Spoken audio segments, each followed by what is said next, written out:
Okay, guys, we're going to start this episode off from that same night.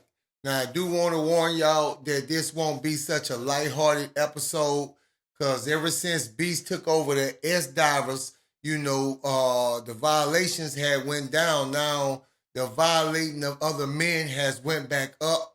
So, if you weak on that kind of thing or that subject, I advise you to change the channel now.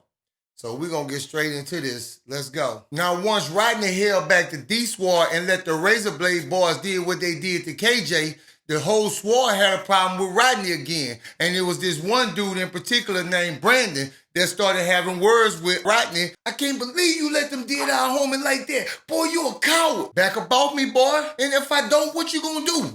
Bow. Oh, you gonna hit me? Bam, bam. I had to show y'all this one because when Rodney hit that boy, he gave him body shots and he broke that boy down. And after they seen that, they stopped mouthing off the Rodney. Lights out! So they turns the lights out in the dorm and we all kind of stay up talking until everybody start breaking off little bit by little bit and go to sleep. See, now I'm a light sleeper. So as soon as I hear the muffling sounds, I wake up. So when I wake up, I scan the room trying to look and see where the muffled sound's coming from, and I see it on the other side, Beast at Soup rack, and Beast got his hand over Soup mouth, and Soup surrounded by the Dookie Divers. Shut the fuck up. You won't get knocked out? Go get my shit. So he looks at Jubin and tells Jubin go get something from his rack. Get over here and hold him. He tells the S-Divers to come over here and hold Soup down, and Soup is screaming for dear life. Let me go, please. I'm gonna knock you the fuck out. So finally, Jubin come back, and Beast had created a rape set. He got a bunch of ripped sheets, ripped jeans, all kind of ripped and shredded material to tie dudes down with. Y'all tie his arms up, y'all tie his legs up. Don't do it, man. Don't do it. Now, by this time, all my dudes that came to my rack, because Soup rack is straight diagonal across from my rack. Now, we look for Watermelon and TJ, and they trying to play like they sleep, but we done already seen the white of their eyes. Pull his pants down. Oh, you got a jiggling little booty. Come on, big man. Oh, I'm coming. So now Beast over there spreading this man booty cheeks and spit a whole bunch of spit in this man's cheeks. No, stop! You can stop it, ain't too late. You better not move. Help me, anybody help! You gonna be in love with Big Beast. And when I tell you, after one got off, another one got on, this went on for about 2 hours. And Watermelon and TJ laid right there like they was asleep. Everybody else in the dorm woke. So after they finished violating this man, it took everybody about an hour to fall back to sleep. Cause everybody gonna watch, cause you don't know who gonna put their hand over your mouth if you still asleep. So I finally fell back to sleep. It felt like I had just closed my eyes when all I hear is dining them. I told you, don't play. Yeah, coward. Who you think I am? Bow, bow, bow, bam, bam, bam, bam. You up. Didn't I tell you don't play with my money, boy? We gon' roll you out. Told you, don't ever do that. What? Huh? Yeah, coward. An inmate named Alfred had them played the numbers game and didn't have dining money, and they had been asking him for it for a whole week. So they beat this dude. They rolled him up out of here. They beat him so bad, man, they ain't have no choice but to go to the guard block and get the guards. Now, it was this white CO named CO Wilcott, and he worked from like 7 to 4 in the morning when everything quiet. So he hate to be disturbed. He was a dirty CO. So man, it goes out to the guard block, gets CO Wilcott. Turn it on! CO Wilcott came in with the sand hose and turned it on and sprayed everybody. Oh! Everybody in the dorm getting ripped to shreds, even Alfred. CO Wilcott showed no compassion and had no remorse. Next time y'all disturb my rest, I'ma spray this motherfucker with mace and turn the AC off. Then left out of there, closed the door, and left Alfred in there.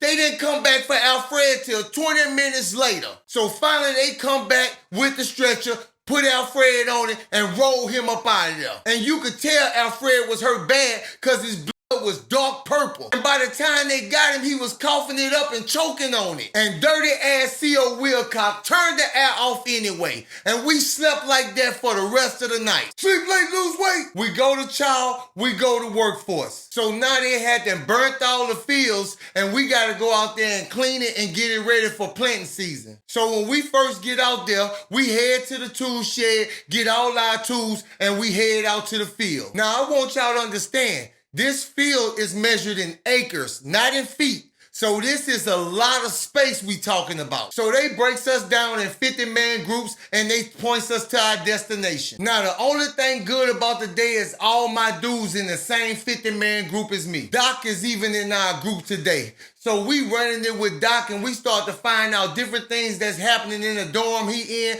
cause we have over 7 dorms out here at one time. Man, last night an inmate committed suicide, dude named Frederick. The same Frederick that C.O. Dunbar violated. Man, dude stopped taking a bath, dude started going psychotic, and then he rolled himself out last night.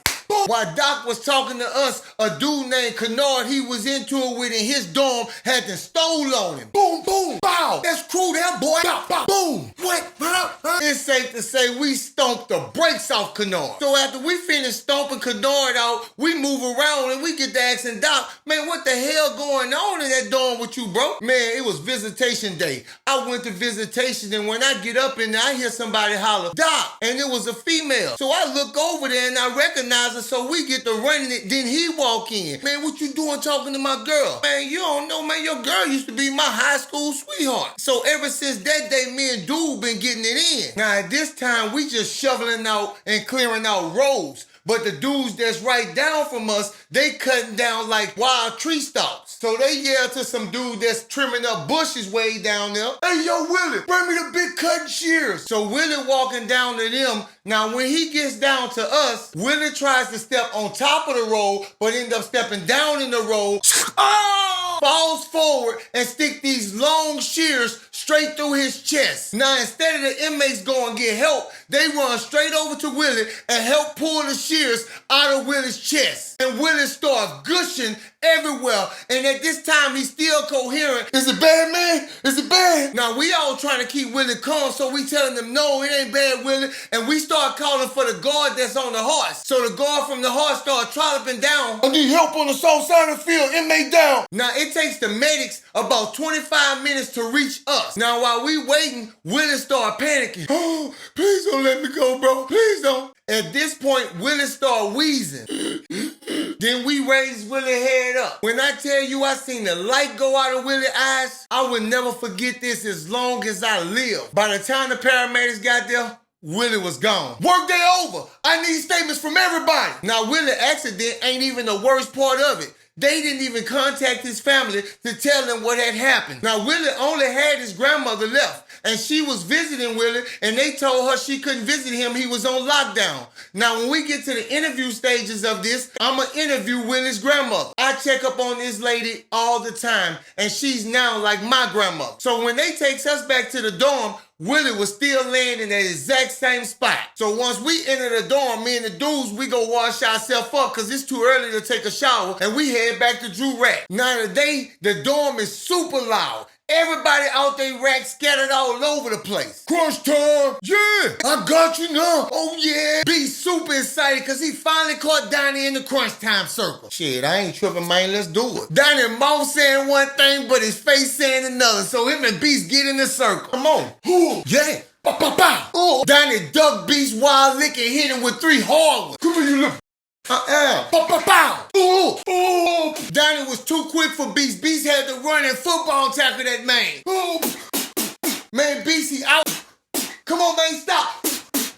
Beast started punching Donnie and just won't stop. Now he gotta make an example out of Donnie because Donnie got with him and everybody seen that. Say, Jim, about to go get them things. Lako, Maine, and Pat go run back and go get their weapon. Now at this time, I'm looking around trying to see what they focused on. So I spot Keith from the Razor Blade Boys. So my instinct is to run back. Now I'm running towards my rack, and good thing I did it because we thinking about getting them and they thinking about getting us. So as soon as I get like 2 feet away from my rack, shit, Leonard from the Razor Blade Boys jump out of nowhere and swing that blade at me, and I throw my hand up. Now he's still swinging that thing. Why? So I make that little 2 feet and grab my mattress off my rack. So my instinct was just to throw the mattress and grab my weapon. So by the time I did that, all I heard was, ooh, I'm sorry. Please don't take me out of here, bro. Titus crew, Trey, Cam, and JR was giving it to Leonard. So now this time I'm up and I'm looking around for the rest of the crew to watch their back. I see Lako got Timo on the run. So while we doing all this and we got him, we see Manny Coward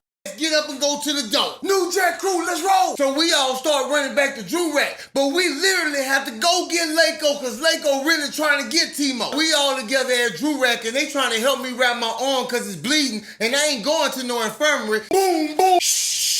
Everybody get down. Boom, boom. Last warning, everybody get down. So we all get face down on the floor. This the fastest I ever seen the guards and the medics come in. As the medics and the guards helping the inmates that need help, we see the warden come in. Now, it's the first time we ever seen the warden. This is pathetic. You want to be animals? I'm going to treat you like animals. Cut the L and 2 days NWF. So they taking out all the hurt inmates and the warden walking around bending down by inmates. What happened up in here? Oh, you can't talk now, huh? That's just what I thought. Now, at this time, I'm laying on the floor and I'm scared because I'm thinking the next thing about to come out the warden's mouth, toss the whole place. Because we didn't even hide the weapons. We just stuck them inside our mattress. But he didn't say that. They just took the hurt inmates out and he walked out and they cut the air off and it was hot as hell. Now everybody just get up off the floor and go about their business like ain't nothing ever happened. So me and the whole crew, we gather up all our stuff and go hit the shower to cool down. So we coming out the shower laughing and talking and we see Beast dragging Watermelon by his feet. Yeah, you was talking this.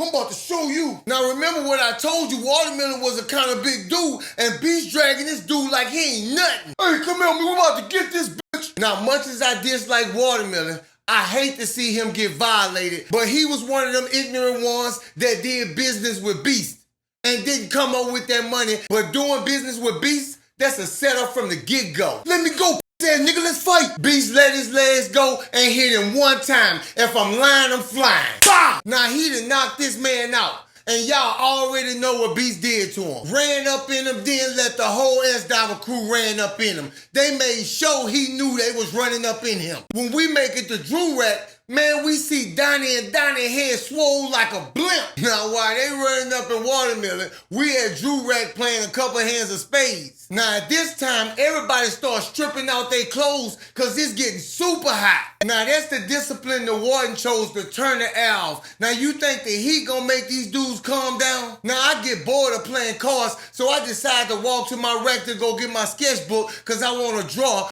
JC snuck me and dazed me out. If y'all remember, me and JC got into it one time before. See, that's the thing about prison.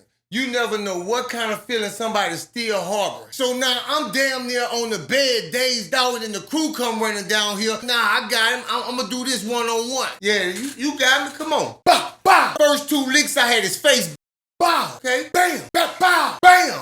Boy, you can't hang. Bow, bow, bow. Yeah. Bow. Stand up. I'm good, big brother. When I tell you I worked that boy and made that boy cop a deuce, them hands was lethal. Now, JC may have been feeling this way the whole time, but this heat is making everybody go in mode. Now, I remember sitting on my rack because my head was ringing because he snuck me good. Now, tomorrow, if my Watermelon don't sit down and take a piss, I want everybody in here to stomp him out. And if y'all don't stomp him out, I'm gonna stomp y'all off. Now, Beast done got up and told everybody tomorrow if Watermelon don't sit down and take a piss, everybody better join in and stomp him out. If not, he gonna stomp you out. Now, we gonna fast forward to that next morning. Sweet Blake lose weight. Now we go to chow and we come back to the dorm. We got 2 days of NWF. That's 2 days of no workforce. So we in this dorm with Beast for 2 days. Now, everybody and their daddy in here taking bets, whether he gonna sit down or stand up. That's his choices, but you see Watermelon sitting on this rack and he in deep thought. But I got 2 members of the network crew walking up to me. But before they get to me, they call my name. Say, G,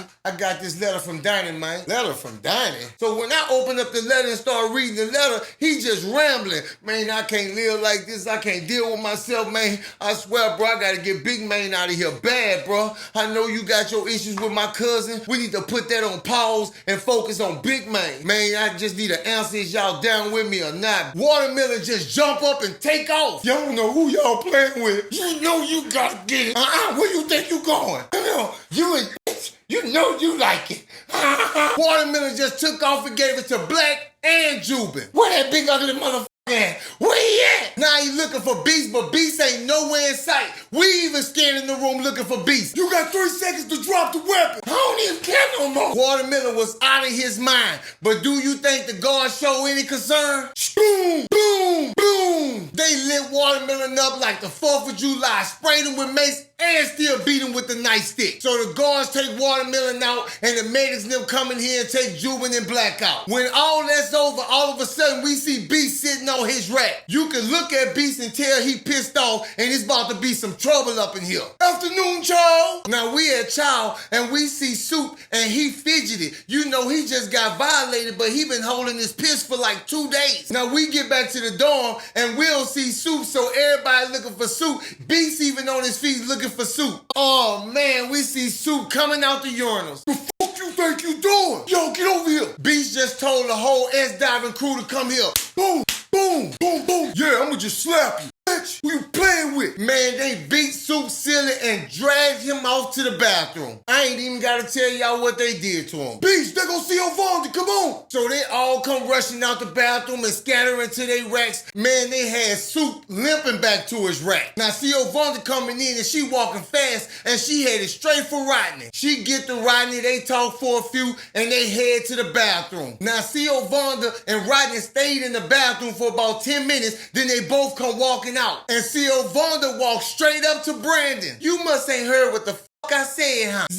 I said Rodney was in charge. Foul, foul, foul, foul. You little bitch. Foul, foul, foul. Foul. Rodney in charge. Now, I don't want to have to say this damn another time. And she just walked back out the dorm. Now everything calm for about 2 hours. Ain't nobody doing nothing. They go draft man. Watch out. I need to see Anthony Yarbrough. Sergeant Dunbar done walked in here like a wild man, like his hormones is raging. Now Anthony Yarbrough came in on the last transport, so he don't really know about Sergeant Dunbar. I'm right here, Sarge. Now dude's just busting out and laughing, and he looking around. He can't figure out what's going on. I need you to come with me. So him and Sergeant Dunbar heads to the bathroom. So we wait about 5 to 10 minutes and we all run back there. What's your number, inmate? So Anthony tell him his number. Listen to me. I must tell you one time and one time only.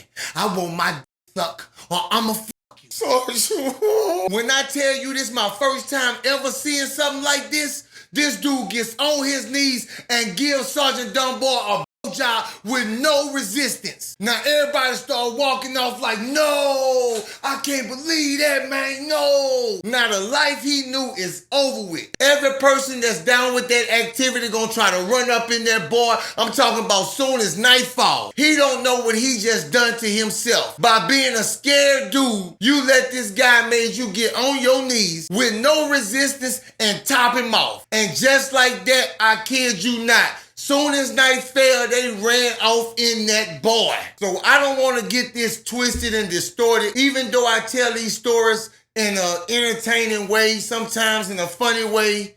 Don't get it twisted. These things actually happen to real people. And I don't want to take away from the real hurt that these people felt.